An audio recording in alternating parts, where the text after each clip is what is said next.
And I think we are live. I think it's coming up 28%.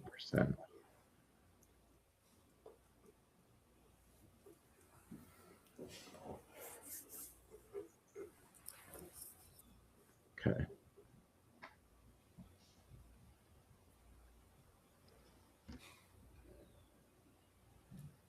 I think we can get going, Andy. Okay, excellent. Good.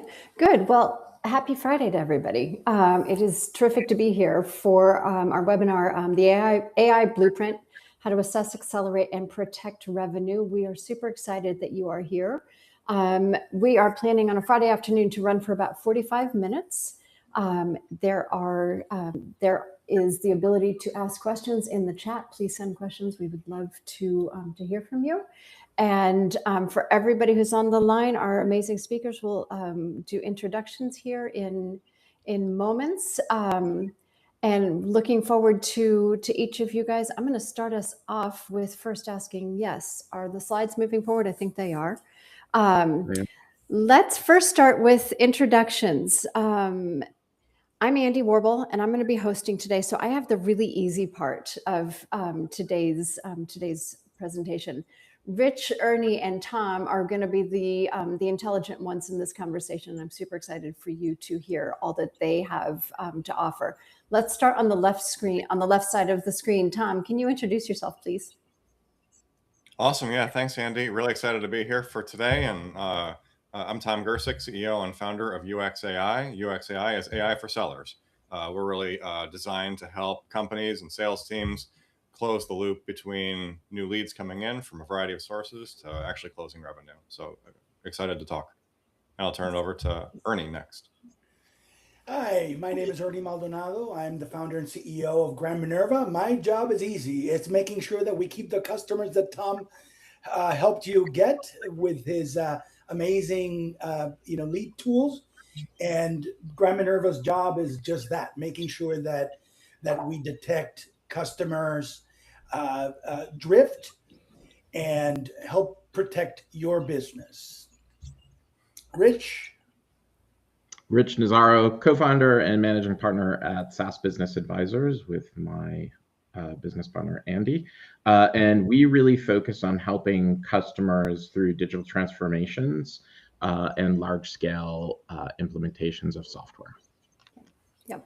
And together we're excited to really paint the picture for how do you use AI in order to access and accelerate and protect that revenue that is so precious to all of us. And so we are excited to get started here.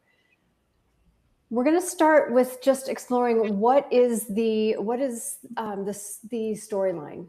So we've each worked with customers. We've worked with customers in common. We've worked with customers every day, and we always find that it's easier when we're exploring the solution if we start with really identifying what is the customer. And so this is a fictitious customer, but it is simply so that we can all get grounded in what is the problem to solve, and hopefully this will resonate with a lot of you in terms of what the challenge that our composite customer here, Archway Digital, is having. So they are a global fintech company. You can see their NR is running about 500 million. They're at the stage where they've had a great entry into the market to upset the competitor, but now they really need to scale up. So in this particular scenario, we are focusing on the chief revenue officer. And the thing about the chief revenue officer is that he's worried. They've had stellar performance, and now they are starting to see some of their trends turn down. So his lead conversion is trending down for the first time. And more importantly, where they've had a series of really, really solid growth, they're starting to see more attrition. And so their churn rate is going up. And so the primary challenges that Marcus has identified is top of the funnel, where we're talking about leads. He's looking at the leads and he's saying, okay, we've got a really long response time, and we know that that is a challenge in a fast-paced business where things move quickly, and where typically the people who are the first to respond are the ones who get that revenue. Generic outreach, and I think in the age of AI and the age of automation, everybody's got it where, like Marcus, we're following up in the same way for everybody. And so we want to make sure that we've got that more personal. And we want to really make sure that we are focusing less on that cold outbound and more of really taking advantage of what is converting most. And then how do we work those leads that we've already got in? Second big challenge that Marcus is teeing up is that retention gap. So he's saying that customers are going away. They've had a recent experience where one of their major customers churned, and they didn't have the visibility on it. So massive red flags in the process. What are we blind to? What are we not seeing? And how can we get ahead of that so we don't have any more surprises that none of us want to deal with? And then the third thing is, Marcus has a lot of really smart people, and he's got people who are in his sales team, and they are churning it up, doing a great job. They've got the CS team doing great. You've got marketing, great partnership with marketing. But the challenge is great people doing great work, but they are not working in sync as one cohesive layer. And so we want to break down those silos and figure out, okay, what is the right operating rhythm so that we can anticipate as the market changes, we can get in front of that as an organization and pull the right levels through all of the organizations, through all of the processes in the funnel, in order to make sure that we are well positioned to respond to challenges as they come up. So this is the challenge that we're going to face in the next couple of slides, and in the demos as we really look and see, okay, this is cool, Tom, but how exactly does this work? We want to get our hands dirty and really see what we've got as a solution to solve Archway and Marcus's problems here. Okay, I get to stop talking now, I believe. Not yet. If any of those challenges resonate with you, you're not alone on this one. And what we see in the research, and it's not our research, this is external research, is that we know 78% of buyers go with the first responder. That speed to lead is an absolutely critical one for Marcus and for the majority of the clients who we work with. 67% of churn is avoidable. If I've got a 25% churn rate and I can deal with 67% of that, that is a massive material difference to the bottom line. We want to figure out, okay, how do I avoid that 67% churn? And that really, I think the big thing is anytime you've got a transformation, whether it's bringing in a new software or it's retooling a process, the majority of those fail. And so what can you do in order to make sure that you are not in that statistic? Now I get to turn things over to Tom. So Tom, you take us through the first pipeline problem. I'm running slides, so you tell me when you want to move on them, and we'll jump into it. Awesome. Thanks so much, Andy. You can go to the next slide. Okay. Yeah. So what we saw with Archway Digital was something that we really see again and again and again with so many customers, which is that they're not making really good use of the leads that they have coming inbound, and are really mostly it's because they're not acting quickly enough as those leads come in.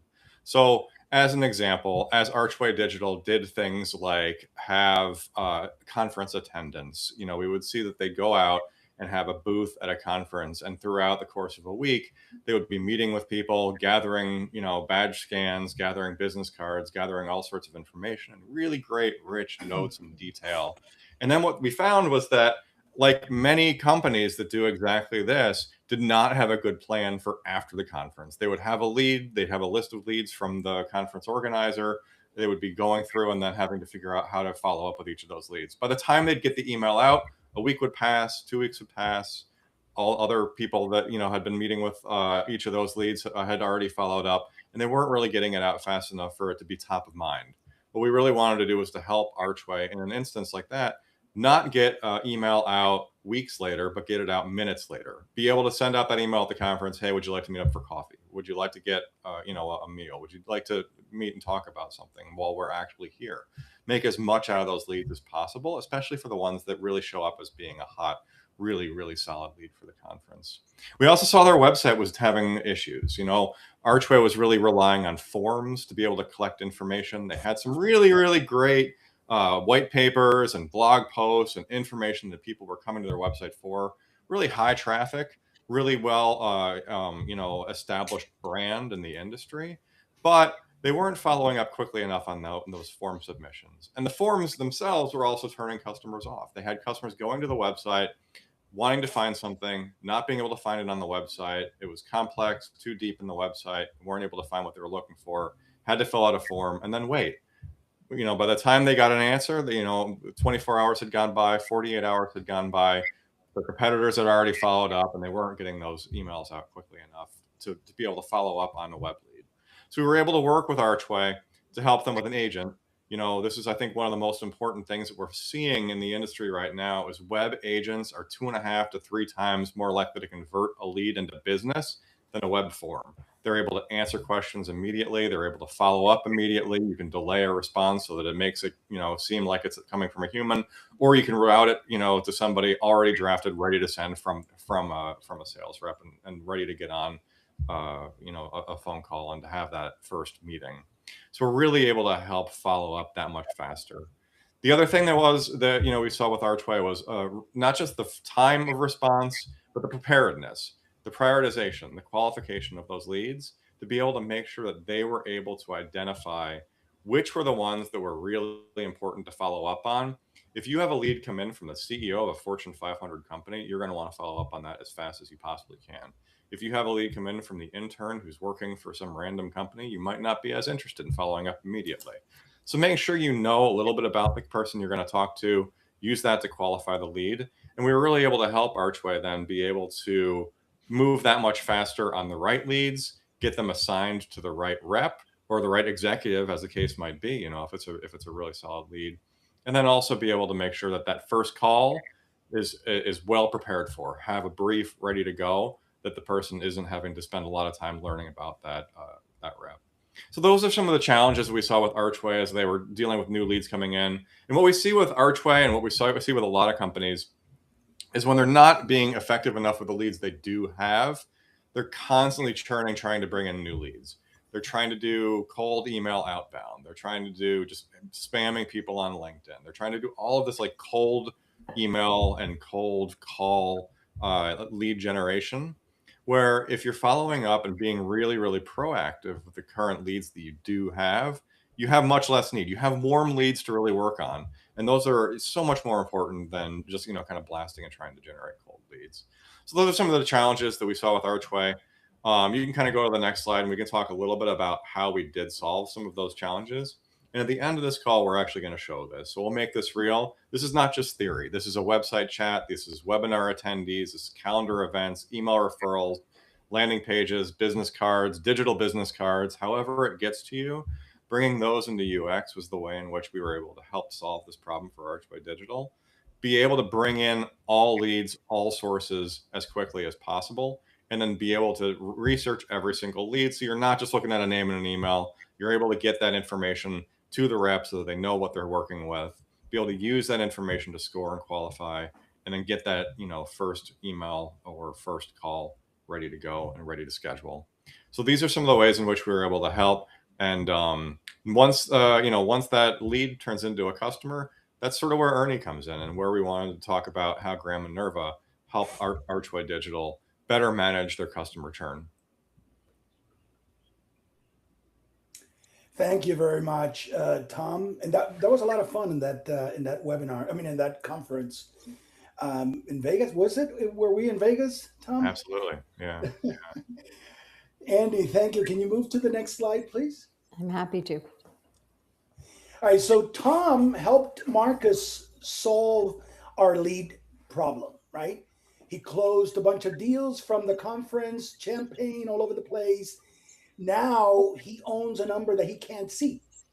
Which of these customers will still be Archway Digital customers in 12 months, right? That is a big question. His existing book is his cheapest, surest growth, and is the part that he watches the least. This is something that we found. He was always focused on the next group of leads, rather than, okay, now that I've got these, let's make sure that they have a solid start with us, that the onboarding works, etc. That blind spot is, we call that the retention gap. Tom fills the bucket. The retention gap is the hole in the bottom where the customers that he just won't quietly leak back out before anyone notices. Marcus needs to feel the drift before he feels a loss, and Gran Minerva's job is to help Marcus while there's still time to act. Okay, next slide, please. So I'm big on analogies, and I don't know if you've seen this, but Castaway is one of those that really helped me understand and explain my thoughts on churn and drift. In Castaway, Tom Hanks's character falls asleep on the raft, and Wilson, the ball, his friend for like 4 years, slips off and floats away. By the time he wakes up, Wilson's too far to reach. He jumps in the water, but it's no use. Wilson's gone. So that's how we lose a customer. Not in one dramatic moment at renewal, they drift. A little less engaged in 1 month, a little quieter the next, and one day they're gone and you never saw it coming. So the interesting part to me is that drift usually starts 6 to 8 weeks before anybody notices. It's not bad luck. It's not a window. If you remember in the movie, the ball is threatening to fall down, but Tom Hanks's character is asleep and he misses all this. The ball is swaying and the waves are hitting the raft, and you know it's going to fall. You want to scream at the screen and wave Tom up so he doesn't lose the ball. That's how actually I feel about Gran Minerva, trying to tell my customers, wake up, wake up. Take a look at Wilson before she falls down or he falls down. Had he been using Gran Minerva, then he probably would have taken precautions so that Wilson wouldn't fall and drift away, because he would have known that as exhausted as he was, he would have fallen asleep and Wilson would have fallen. I mean, it's a ball. It's going to fall, right? It's going to roll. So, so that's the precaution, right? Though you want to take precautions, and maybe as I was looking for images, I felt that this one really sort of highlighted what I'm talking about. He used it as a pillow so it wouldn't fall, or at least he would notice, because he was hit his head when the thing fell off. So again, point is to think of Wilson and taking precautions to keep Wilson from falling off the raft and drifting away. That's what Marcus has to do. Has to put himself in the position of Tom Hanks's character. How do I secure? There's a chance that this ball might go, and it's very important to me. This ball has been my life for the last 4 years, right? So those are the things that you have to think of. And again, I love using analogies. Makes it easier for me to understand what it is that I'm trying to get through to folks. Next slide, please. When I started this, a friend of mine kind of told me that he was paying for a streaming service and he never used it. And I asked, why don't you reach out and why don't they reach out and ask why you're not watching? If I have a customer and they're not using the application, I should be kind of looking at that. But his point to me was, well, maybe they don't want to, muddy the waters and call you and remind you that you're paying for the service. In my mind, I mean, we treat silence like good news. It isn't. The research is telling only one, and this is that little, it's not supposed to be a hand, by the way. I try to make a hand. Just a little stick is a hand, just so you know. Only one of 26 people actually will raise their hand, will actually complain. And they are the ones, the other 25 that actually don't argue, don't open a ticket, they just quietly stop. So for Marcus, the account that goes quiet is scarier, in my opinion, than the one that yells. A lot of times, I mean, in our experience, Rich and I worked together at Salesforce for many years. The customers that yelled the most, they were very engaged. They were really engaged and they were invested in that relationship. So those quiet customers, they're scary. So the upside is actually very real. And Andy mentioned this earlier. About 2/3 of that churn is preventable. So, just by taking a little bit of action at the right time, right? So instead of just finding out at renewal, which for, again, in my role at Salesforce, as a customer success manager, was always the scariest part.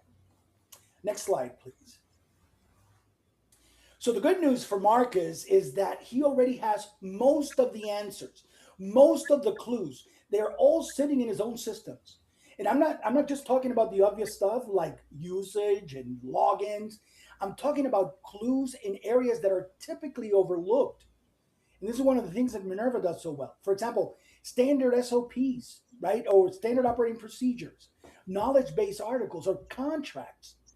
There are tons of clues in the tons of and the tone of emails going from warm to cold, a support ticket pattern, even a needlessly complicated SOP, or a knowledge article that quietly has changed. These are things that you might not be looking at that could be causing issues, could be causing unnecessary friction with your customers, right? So not a single one of those means anything on its own, but when you stack them together, they spell drift, and you can actually detect these things early, weeks early. The problem in most companies is that they never even look at these sources of critical information. More than half the data a business collects never gets analyzed. Think about that.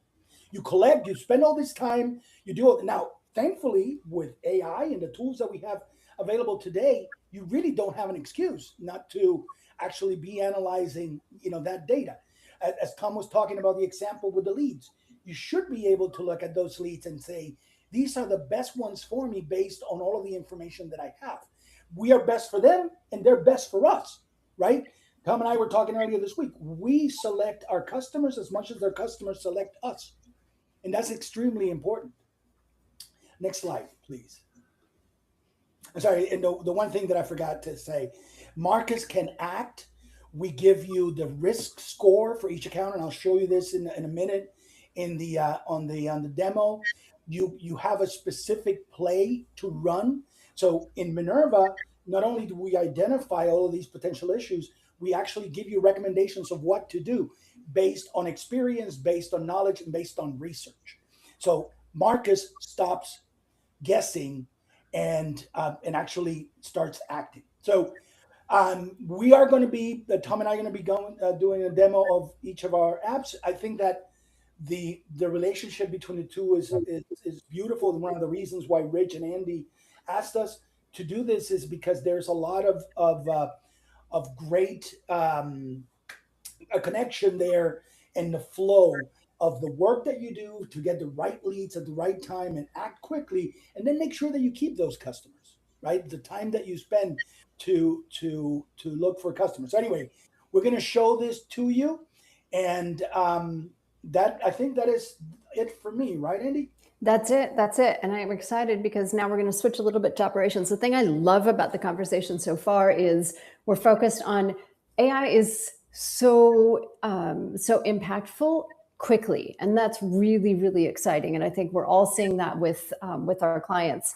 But as all of us also know, technology alone is not the issue.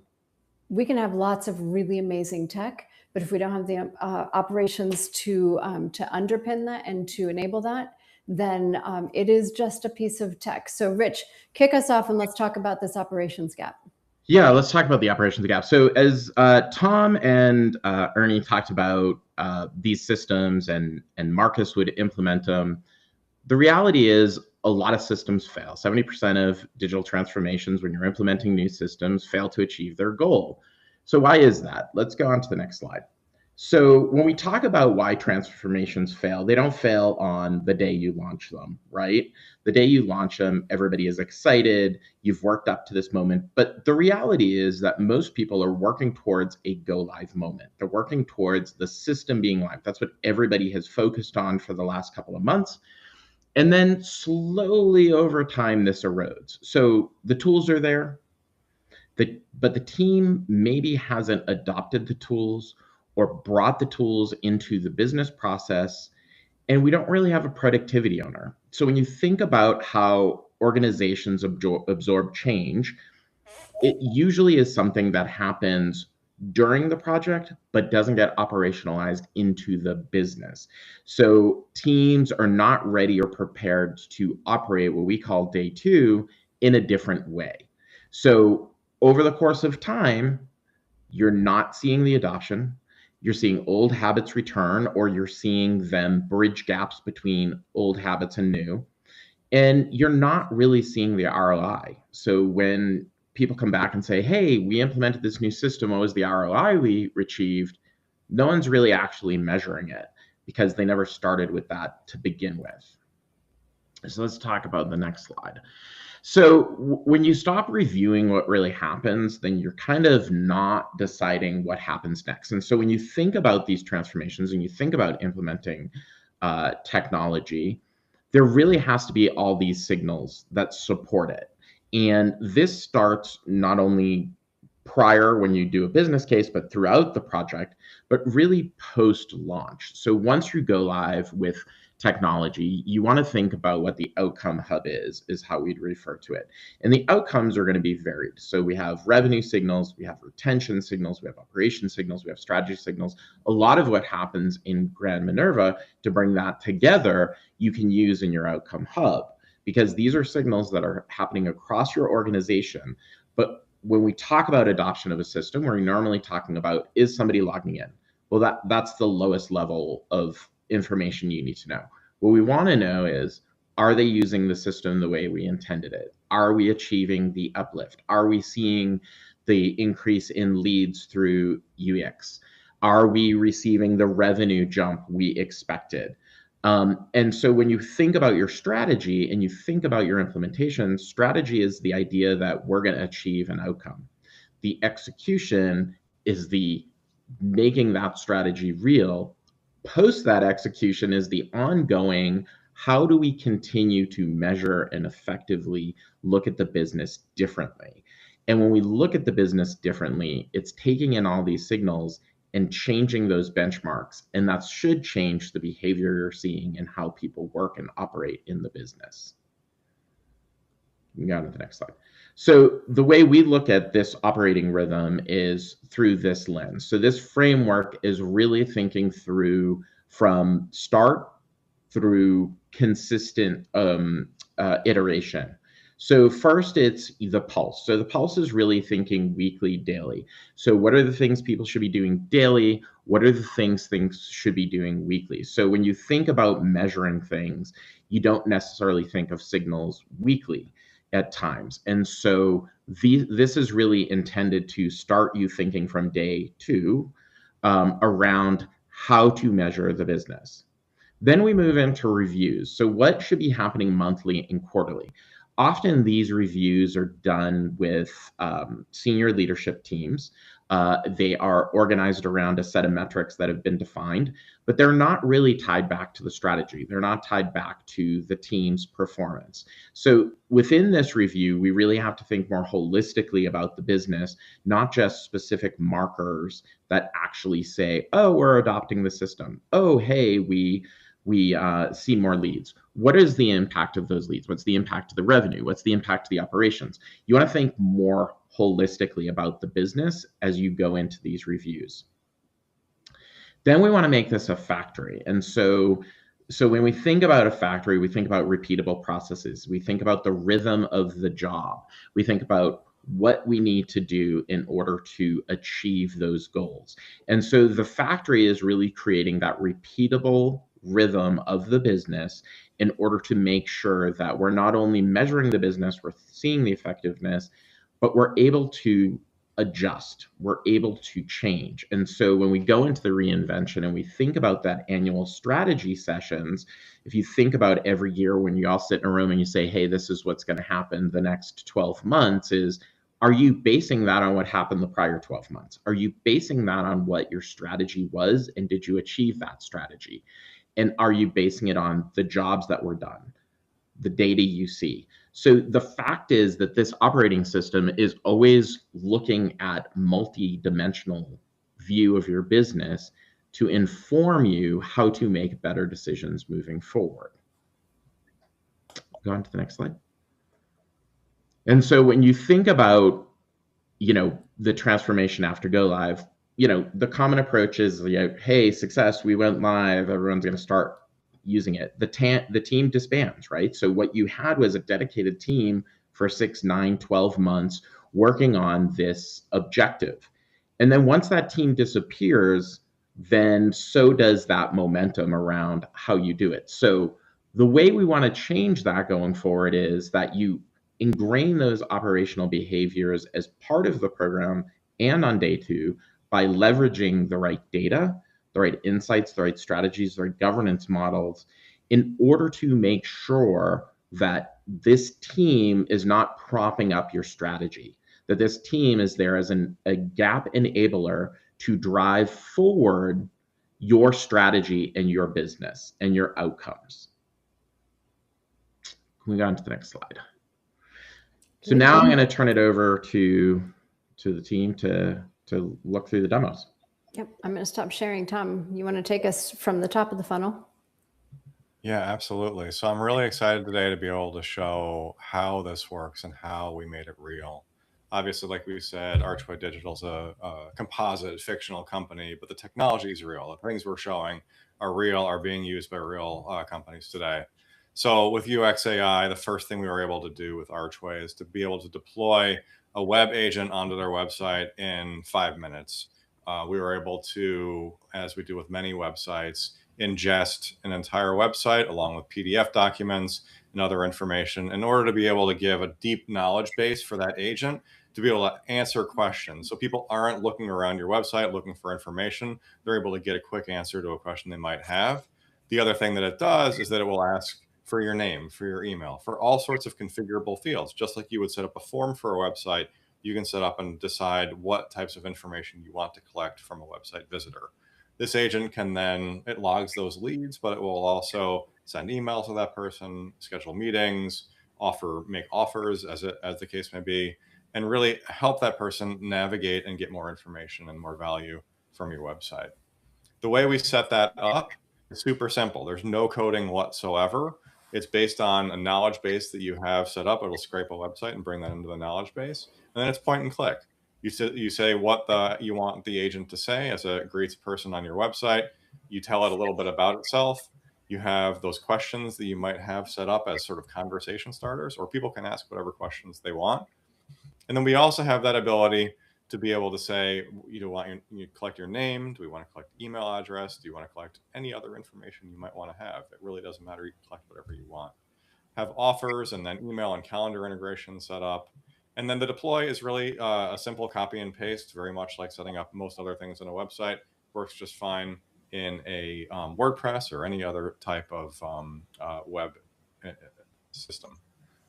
The next thing we have is really once that lead gets generated in the system, I have here, look, we've had 4 website visitors already. It's Andy, Rich, Ernie, and myself. The first one I'll show is just to say, okay, looking at Rich, that lead was created before that lead email was ever sent off to a rep. It did deep research into who Rich is, the company that he and Andy own together, the business that he does, his LinkedIn URL, what's his background, what's he interested in, what does he post about. A lot of really deep, rich content about him. Have this for each of the individual leads here. But let's say, oh wow, so one from Ernie came in, actually converted to a lead, actually converted to a customer. So how does that work? Once we create that lead and we're able to turn it into a customer, we can actually see under the opportunity what other information we've collected about that person and any other sort of dollar kind of tracking that we have. So we have a full built-in CRM. And the last thing I'll show is if we did want to send out an email thanking Ernie for joining us as a customer, we can do that on actions, hit new draft. I already have generated in the system here, welcome to Archway Digital. I want it to be professional, medium length, and balance it a little bit about the information we know about Ernie. This will quickly generate that email, have it ready to go. This can be done immediately when the lead is created automatically, or it can generate it ready to go for kind of a human in the loop model where somebody actually sends it. It can be scheduled, or like I'll do right now, I'll send it right now and Ernie will have that in his inbox in just a few moments. So that's a demonstration of YouEx.ai and how we use it to bring in leads from a variety of sources, including web, but also business card capture, photos of a business card, spreadsheet uploads, MCP, whatever you've got, and really turn that into an actionable series of actions that turns that into new business with the help of a seller, or sometimes without, depending on how you want to configure the system. So with that, I'm going to turn it over to Ernie to talk a little bit about Gran Minerva and how, once we have a customer, how we keep that customer going. Thank you. And I don't know what happened. I feel like the Wizard of Oz when they we're seeing behind the curtain. Yeah, you see that wasn't supposed to happen. I don't know what happened there. It's real life. Anyway, so I'm so sorry about that. So yeah, let me share my screen. So whereas Tom, when he's talking about UX.ai, that you are looking at a destination, right? You spend time over there. Gran Minerva is more designed to be just simple as possible, send you the information that you need right when you need it. So let me share my screen here. Let me tell me if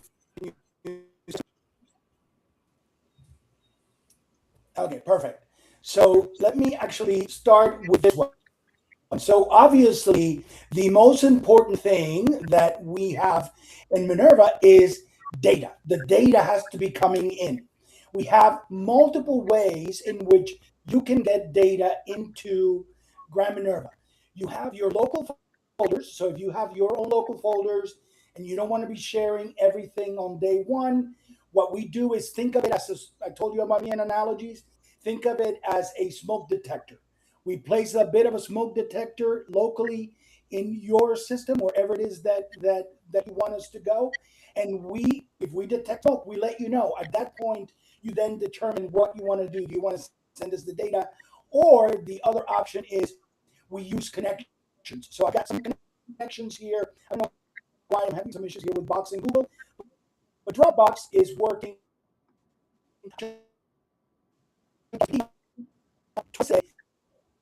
At 6 a.m. Yeah. Why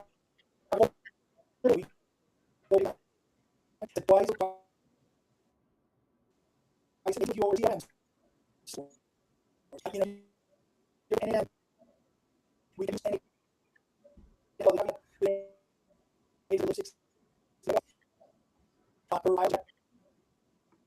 big standard operating results. But you but for purposes of this demo, I'm just going to do a quick upload via CSV. Now, one thing very important, remember that I was talking about earlier about SOPs, knowledge base. One of the analogy that I use with Minerva is the Goodwill analogy. When you go to a Goodwill store, you don't separate the socks from the pants from the shirts. You give everything together to the person in the back of the Goodwill store. They take care of splitting that up where it's supposed to go. We do the same thing, and you can give us all your mess of data, CSV, text files, documents, JSONs, Excels, zip files, just anything you can throw it our way, and we take all of that, and then we have a smart librarian whose job is to make sure that they categorize that in the right the right color. Now, for uploading data, it's pretty simple. Let me just grab this here. I'm going to grab some files, and you probably can't see it, but I'm just coming in here. And now, one thing is very important. We tokenize all of the PII. Now, you have two options. When you're using Brenner, you can either give us the data already tokenized if you don't want us to deal with that, or we can tokenize it for you. When you're loading your data, let us know, if it's tokenized, or if it's not, then we tokenize it. Everything runs in Google Cloud, so everything is very, very secure. We basically went with one tool to match everything for us, and Google Cloud is the same. So I upload my files, right, and it'll start uploading, and I'll show you this in a second. But while it's doing that, let me show you the colors of the shot here. It's the what we call the action card. So in Gran Minerva, like I was saying in the presentation that we did, we have these action cards. So we look at all of your information and we measure risk. Now, how do we measure risk? How do we determine all of this over here? We use what we call this intelligence. And here, basically, you select the types of, not the types, but the level that you want us to alert you. So say, for example, if I've got cash flow stress for a particular customer, and we've got ways, right, in which we can detect that. We have, signs that we look for. You let us know if, depending on how much of that business of that customer they are, if it's a big customer of yours, right, that is 6 or 10% of your business, right, then we tell you at the medium alerts, or we tell you only at the high plus alerts. The point being that when you select each of these over here, you come down and you select the severity. This is what informs what we're going to show you at the cards. So the cards are, you have the priority, right? Is it urgent? What is happening, right? At a very high level, what we are seeing, the evidence from your data that we are seeing, and then we give you an action plan. The action plan is just that. It's an action plan with all of the steps that we recommend that you take for this particular scenario. We can give you, so it could be either individual accounts, it could be cohorts. So say, for example, you have 20 cases all for the same situation. We would actually bundle all that up for you in one action card. That would be an action card that would be the action item or the action plan for all of those accounts that you want to take. And so this over here, Hey, you Ernie, can get it. Are you showing the action cards? Because I think that's really important. I think Sorry. Are you sharing that? Okay. There you go. There we go. Okay. Sorry. Okay. Cool. Oh, perfect. I forgot to hit the button there. So, so these are the action cards. So this is what I was saying. You got the level, the priority. What is it at high level that we're seeing? The exposure, right? How much exposure is that you have for this particular situation, right? What it is that we're seeing, the evidence of what we're seeing. This is coming from your data, and then the action plan based on the particular scenario that we have identified. And that's like I was saying, you got in this case we got some came from data that I actually had imported earlier into Gran Minerva. But bottom line is you have all of your data here. It is all tokenized, and like I said, we import. You give us everything that you have, and again, it can be manual, but most important, I think the best way is to schedule it, and you have connections to multiple systems: Salesforce, HubSpot, S3, Dropbox, Box, Google, all of them pretty much. So that's, I think you probably run out of time, but that's Gran Minerva at a glance for you. Awesome. That is excellent. Very, very, very exciting, I think, on all of them. I'm going to ask if we have any questions that have come in, and I'm going to ask if you have any questions of each other, because knitting this all together, I think, is really, really exciting. I'm wondering, how long does it take when you guys are working with a client like Archway? Like, give us the over under on how long does it take me to get started, and how do you typically recommend that customers roll it out? Go ahead, Tom. Yeah, I'll go first. YouEx.ai is designed to be deployed within 1 day. One of the things we wanted to be really intentional about was that this is not a system designed to be rolled out by consultants over a 6-month period or anything like that. We wanted something that was easy to deploy, because then when you have something that's in people's hands and being used, you can get better feedback, and then that's how you make the agent better. That's how you make the interface better. So ultimately, we really wanted to have it be able to be rolled out in one day, and that's how it works. You can log in with a social login, with a Google login. You can start deploying it to a website. It'll ingest your website automatically, and then you can improve it, of course, but you can get it out there and working and using, having your reps start to use it all within minutes, not within days or within weeks. So that's a very important part of the work that we do. That is. Ernie, how do you see it? Same thing with Minerva. Minerva, I think that the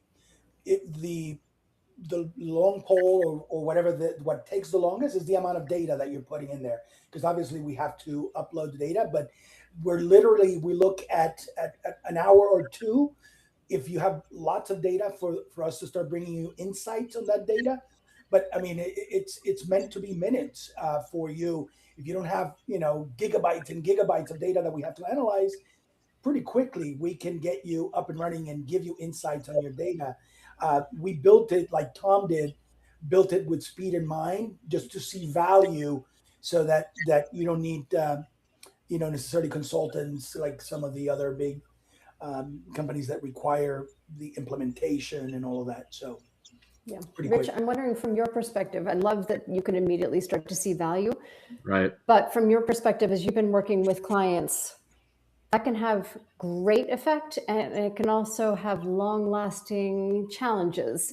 Give us some of your experiences and lessons learned in terms of how to deploy this into a mid-sized organization. Well, I think I agree with both Tom and Ernie that the speed to value is what people are concerned about the most, right? Is how do I get value out of the technology that I'm implementing? So I think for both those parts, they've hit the mark, right? I think it's really, in the age of AI, the way I look at it, and we've been talking about it with clients, is, well, what now changes? What's the jobs to be done that now is different because you have powerful technology like this? So if you think of Gran Minerva, now you have all these signals, right? Signals you didn't have before from sources that existed within your organization, but you really weren't mining them. And you really didn't think they were part of that story that you need to tell. So I would argue that then changes some of your processes. It changes some of the day two stuff we talk around what is the conversation that you're now having monthly or quarterly? What does that strategy now look like that you have this information? Similar with Tom is when you think about, if leads are sitting on the table, and we talked to a colleague the other day, and they were telling us that exact same story. Like, the problem with this company is they can't keep up with their leads, right? So if you're a company that has that issue, right, and then you deploy a tool that's as powerful as YouEx, then what happens now? Right? Because now you have a people issue that you have to deal with. So I always think technology is the tip of the spear. It's the thing that helps you get organized. It's the thing that gives you the power to do the job better. But I think what people need to consider is, well, how are you now changing how people work? Human in the loop, human out of the loop. And what does that now look like for your organization? And I'm not sure people are spending enough time digesting that and maturing that. Yeah, it takes agile to a whole new level, doesn't it? Yeah. And it's really, really extraordinary. I know that we all love working with our clients because the pace of change is so fantastic, and everybody's learning something new every day. And I think it's just a really exciting time. Right. It is exciting times. Okay, Tom, Ernie, Rich, tell us where people can find you. Not on a Friday afternoon with a drink in your hand, but where can people find you if they want to talk business? I'm very easy to find. YouEx.ai. My email is tom@UX.ai, and that's YOUEX.ai. You can either email me, or if you go to the website, the agent will find me. Just ask for a meeting with me, and the agent will schedule some time with me as well. So I'm pretty easy to set up some time with. And the agent does find him, and went all the way to his son's college to find him when we asked. I'm Ernie at GranMinerva.com. And Minerva is the goddess of, I think, wisdom, not Minerva from Harry Potter, even though she is a big part of my life. So Ernie at GranMinerva.com, and Tom's agent finds me all the time. Rich at SaaSBA.com. You can find us on LinkedIn. Again, if you use Tom's agent on our website. They'll find us as well. And you can also find us at LinkedIn as well. Good, good. Thank you, everybody, for joining. This was fantastic, a lot of fun, and I'm looking forward to doing it again, and looking forward to continually sharing stories, because it is an exciting time for all of us. So thank you for being part of this. Thanks, guys. Amazing. Excellent. Thank you, everybody. Thank you.